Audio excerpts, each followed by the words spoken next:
बच्चों, स्वागत है आप लोगों का हमारे चैनल SG ड्रीम स्टडी पर। बच्चों, आज हम आपके लिए लाए हैं एक विज्ञान का वायरल पेपर जो कि आपका जैसे कि प्रीवियस ईयर क्वेश्चन है। इसमें कुछ हम आपको बताएंगे। पेपर थोड़ा सा जैसे 2022-23 का है, तो इसमें थोड़े ऐसे प्रश्न नहीं है। इसको 3 खंडों में दिया होगा। जैसे आपके नए जो पेपर आ रहे हैं उसमें खंड क, खंड ब, ख आ रहे हैं, लेकिन इसमें 3 खंडों में दिया होगा। तो आप लोग परेशान मत होइएगा। हमारा मकसद एक है, ये सिर्फ आपको क्वेश्चन बताना कि प्रीवियस ईयर में क्वेश्चन कैसे पूछे गए हैं, बाकी और कुछ से मतलब नहीं है। प्यारे बच्चों, अगर आप लोग चैनल पर नए हैं तो चैनल को सब्सक्राइब कर लीजिए और वीडियो को लाइक करिए और वीडियो को ज़्यादा से ज़्यादा अपने दोस्तों के साथ शेयर करिए। अब आइए देखते हैं कैसे कैसे क्वेश्चन आपके पूछे जाते हैं। खंड क में आपका फिजिक्स से क्वेश्चन रहेगा, ख में केमिस्ट्री से रहेगा और ग में जो है बायोलॉजी से रहेगा। इसी प्रकार आपके क्वेश्चन रहेंगे।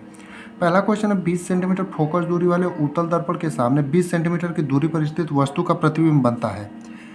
10 सेंटीमीटर दूरी पर दर्पण के पीछे, या 10 सेंटीमीटर दूरी पर दर्पण के सामने, या अनंत पर, या इनमें से कोई नहीं। तो जो आपका इसका सही उत्तर होगा ऑप्शन नंबर 2 होगा, 10 सेंटीमीटर दूरी पर दर्पण के सामने। अब दूसरा प्रश्न देखते हैं। दूसरा प्रश्न है कि प्रिज्म से श्वेत प्रकाश की किरण के गुजरने पर सबसे अधिक विचलन होता है। लाल रंग, पीला रंग, हरा रंग या बैंगनी रंग। यानी कि प्रिज्म से जब श्वेत प्रकाश किरण गुजरता है तो सबसे अधिक विचलन किस रंग का होता है।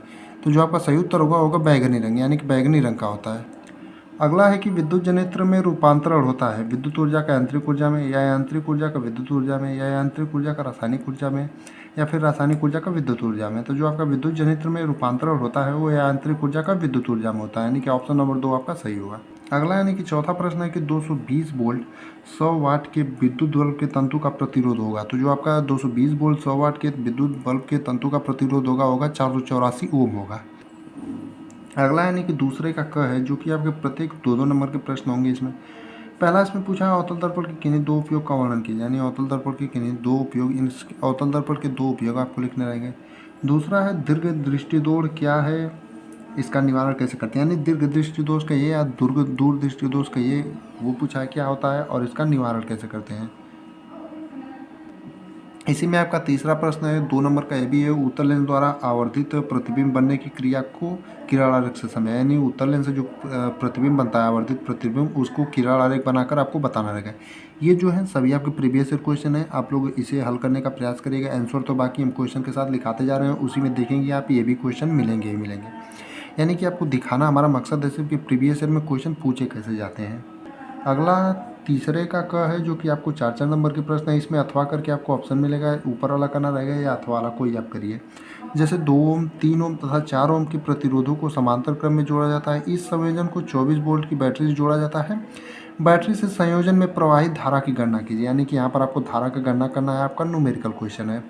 अथवा में ही उसी प्रकार क्वेश्चन आपका है, 4 ओम प्रतिरोधक की प्रति सेकेंड 100 जूल ऊष्मा उत्पन्न हो रही है। प्रतिरोधक के सिरों के बीच विभवांतर ज्ञात कीजिए, यानी उसमें आपको धारा ज्ञात करना था और अथवा वाले प्रश्न में आपको विभवांतर ज्ञात करना है। इसी प्रकार तीसरे का ख भी है, ये भी आपका 4-4 नंबर का ही है। इसमें प्रकाश के परावर्तन के नियम लिखिए, यानी प्रकाश के परावर्तन का एक नियम लिखना है, यानी कि जो नियम होता है। एक अवतल दर्पण से 10 सेंटीमीटर की दूरी पर वस्तु स्थित है। यदि दर्पण से आभासी प्रतिबिंब 20 सेंटीमीटर की दूरी पर बनता है तो दर्पण की वक्रता थी, यानी आर का मान आपको ज्ञात करना है। या इसको करिए अथवा में इसको करिए। एक प्रिज्म से प्रकाश के अपवर्तन की क्रिया चित्र द्वारा समझाइए। आपतन कोण तथा विचलन कोण चित्र में दिखाइए। इन दिनों में से कोई एक आपको करना रहेगा। अगला यानी कि चौथा प्रश्न इसमें 7 नंबर का रहेगा आपका, और इसमें है क्या, इसमें आप क्वेश्चनों के नंबरों पर विशेष ध्यान मत दीजिए, क्योंकि थोड़ा सा चेंज आपका पैटर्न हुआ है नए लेवल के हिसाब से। जैसे कि प्रीवियस ईयर क्वेश्चन है तो कुछ पीछे के पेपरों में नंबर अलग हिसाब से दिए हैं।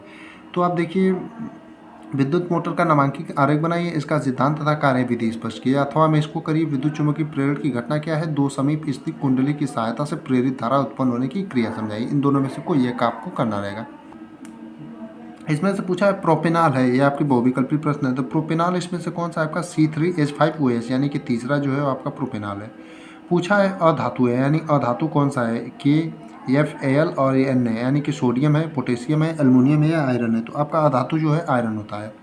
अगला है ठंडे जल में से हाइड्रोजन गैस बनाती है, यानी ठंडे जल से कौन सी चीज़ है जो हाइड्रोजन गैस बनाती है। तो लोहा, कॉपर, सोडियम या कार्बन। तो जो ठंडे जल से हाइड्रोजन गैस बनाती है आपका सोडियम बनाती है, यानी जो आपका सही उत्तर होगा तीसरा वाला ऑप्शन होगा। देख सकते हैं प्लास्टर ऑफ पेरिस का क्वेश्चन हमने पहले भी कहा था, लगभग हर बार पूछा जाता है। प्लास्टर ऑफ 2 साल पहले भी के पेपर में भी दिया है। प्लास्टर ऑफ पेरिस बनाने की विधि और उपयोग लिखिए, यानी प्लास्टर ऑफ पेरिस बनाने की जो विधि होती है और इसका उपयोग लिखना रहेगा। दूसरा है रेडॉक्स अभिक्रिया को एक उदाहरण द्वारा समझाइए, यानी रेडॉक्स अभिक्रिया जो है उसको एक उदाहरण द्वारा समझाने के लिए बोला है। तीसरा है मेंडलीव का आवर्त नियम तथा इस सारणी की दो विशेषताएं लिखिए। मेंडलीव की आवर्त सारणी का नियम लिखना है और इसकी जो सारणी है उसकी दो विशेषताएं आपको लिखनी रहेगी। अगला यानी कि 7वां का क है कि कार्बन की सर्वतोमुखी प्रकट को स्पष्ट कीजिए, प्रकृति को स्पष्ट कीजिए। यानी कार्बन की सर्वतोमुखी प्रकृति जो होती है वो क्या होती है, उसको आपको स्पष्ट करने के लिए बोल रहा है। यानी कार्बन की सर्वतोमुखी प्रकृति जो है उसके बारे में आपको बताने के अच्छे से बोल रहा है। अगला है निष्पादन तथा भर्जन में अंतर बताएं। यानी निष्पादन और भर्जन क्या होता है उसमें आपको अंतर बताना रहेगा। 2 से 3 अंतर आप देंगे तो आपको 2 नंबर पूरे मिल जाएंगे। अगले क्वेश्चन है कि निम्नलिखित पर संक्षिप्त टिप्पणी कीजिए। यानी निम्नलिखित पर टिप्पणी कीजिए, यानी क्या इस पर बारे में आप लिख सकते हैं। जैसे कि कार्बनिक यौगिकों में ऑक्सीकरण अभिक्रिया, यानी कार्बनिक यौगिकों में ऑक्सीकरण अभिक्रियाओं के बारे में। दूसरा है सजाती श्रेणी, यानी कि सजाती श्रेणी क्या होती हैं इसके बारे में। साबुन तथा अपमार्जक की निर्मलन क्रिया, यानी साबुन तथा अपमार्जक की निर्मलन क्रिया, इसको करिए। आपको अथवा में भी ऑप्शन दिया है, इसको करिए। एथेनॉल की 4 रासायनिक अभिक्रियाओं के समीकरण लिखिए और इनके 3 उपयोगों को भी लिखिए। यानी कि एथेनॉल की 4 रासायनिक अभिक्रियाओं के समीकरण लिखने रहेंगे आपको और इसके 3 उपयोग को भी लिखिए। यानी कि एथेनॉल की 4 रासायनिक अभिक्रियाओं के समीकरण और इनके 3 उपयोग साथ साथ लिखने रहेंगे। यानी कि अथवा में आपको इसको करिए या इसको करिए, दोनों आपको 7 ही नंबर देंगे। यानी कि इसमें 3 प्रश्न आपको लिखना रहेगा, यहाँ पर एक ही प्रश्न को आपको 7 नंबर मिल जाएंगे, आपको जो आता रहेगा। इसी प्रकार अथवा में करके ऑप्शन नए वाले पेपर में भी आपके देगा। अब बात करते हैं अगला बायोलॉजी की। अब बायोलॉजी में देखते हैं कैसे कैसे क्वेश्चन आपके पूछे जाते हैं। मनुष्य में ब्रिक एक तंत्र का भाग है जो संबंधित है पोषण, श्वसन, उत्सर्जन और परिवहन। ये जो आपका प्रीवियस ईयर क्वेश्चन है, हमने लगभग 2 दिन पहले आपका साइंस का जो बहुविकल्पी प्रश्न करा रहे थे उसमें आप देखेंगे कि ये क्वेश्चन हमने कराया है कि मनुष्य में ब्रिक एक तंत्र का भाग होता है जो संबंधित है, तो आपका जो पोषण से, श्वसन से, उत्सर्जन या परिवहन से।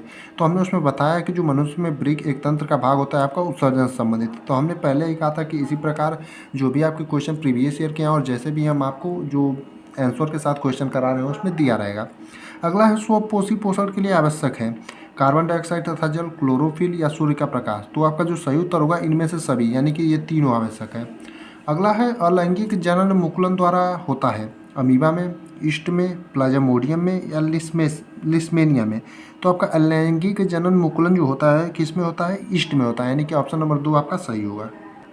अगला है परागकोश में होते हैं बाह्य दल, अंडाशय, अंडक या परागकश। तो जो परागकोश में क्या होते हैं आपके परागकण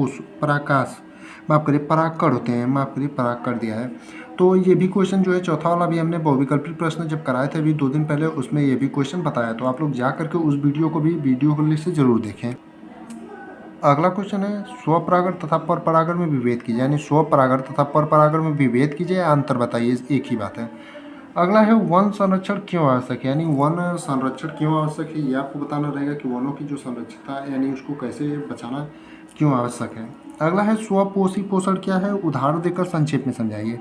यानी स्वपोषी जो पोषण है वो क्या होता है, इसको उदाहरण देकर आपको एकदम अच्छे से संक्षेप में समझाना रहेगा। अब आगे वाले क्वेश्चनों की बात करते हैं। इसमें आपको अथवा करके 2 क्वेश्चनों का ऑप्शन मिलेगा। स्वच्छोवास एवं श्वसन में अंतर बताइए। यानी स्वच्छोवास जो होता है और श्वसन में अंतर आपको बताना रहेगा। आप परेशान मत होइएगा, इन सभी क्वेश्चन जो है प्रीवियस ईयर के इनका भी हम आपको जो चला रहे हैं, जैसे कि सभी क्वेश्चनों को आंसर के साथ बता रहे हैं, तो ये सभी क्वेश्चन आपको उसमें देखने को मिलेंगे। ये क्वेश्चन आप कहीं नोट डाउन कर लीजिएगा क्योंकि आपको जो 10 ईयर हमने पेपर बोला था उसमें भी ये क्वेश्चन आपको मिलेंगे। अगर आप नहीं खरीद पाते हैं तो ये क्वेश्चन आपके लिए बहुत ही काम वाले हैं। अथवा में है पुष्प में निषेचन क्रिया को प्रदर्शित करते हुए हेतु स्त्री केसर की लंब काट का एक नामांकित चित्र बने। यहाँ आपको करना क्या है, पुष्प में निषेचन क्रिया को प्रदर्शित करने हेतु स्त्री केसर की लंब काट का एक नामांकित चित्र बनाना है। अगला क्वेश्चन है निम्न पर संक्षिप्त टिप्पणी कीजिए। यानी इन पर संक्षिप्त टिप्पणी आपको करना है। दोहरा संचरण पर करना है, एक परिवार नियोजन पर करना है, इसको करिए या फिर इसको करिए। अथवा में संतुलित भोजन पर एक विवरण दीजिए। यानी संतुलित भोजन पर एक आपको विवरण देना है, यानी उसके बारे में पूरा बताना है। अगला आपका जो क्वेश्चन है मेंडल के नियमों की एक एक उदाहरण सहित व्याख्या कीजिए। यानी मेंडल के जो नियम है उसकी एक एक उदाहरण सहित व्याख्या कीजिए। यानी मेंडल के जो तीनों नियम होते हैं उनकी एक एक उदाहरण सहित आपको व्याख्या करना है। 7 नंबर का आपका है, इसको करिए या फिर इसको करिए। अथवा में किन्हीं 2 पर संक्षिप्त टिप्पणी कीजिए। यानी ये जो 3 दिए हैं इसमें से किसी 2 पर आपको करना है। जैसे परागकण का एक नामांकित चित्र बनाइए, इसको करिए, या फिर ये वाला करिए कि वृक्काणु यानी नेफ्रॉन की टिप्पणी कीजिए, या फिर खाद्य श्रृंखला एवं खाद्य जाल पर टिप्पणी करना। ये हमने आपको एक प्रीवियस ईयर का पेपर करा दिया है जिसको देखकर आपको अंदाजा लग सके कि आपके पेपर में क्वेश्चन कैसे पूछे जाते हैं। उम्मीद करते हैं आप लोग एकदम समझ जाएंगे पेपर देख के। बाकी आप लोगों का क्वेश्चनों को आंसर के साथ हम सॉल्व करा रहे हैं। उस वीडियो को आप लोग जा करके ज़रूर देखें और चैनल को सब्सक्राइब कर लें ताकि आगे आने वाले दिनों में आपकी एग्ज़ाम की तैयारी हम बेहतर करा सकें।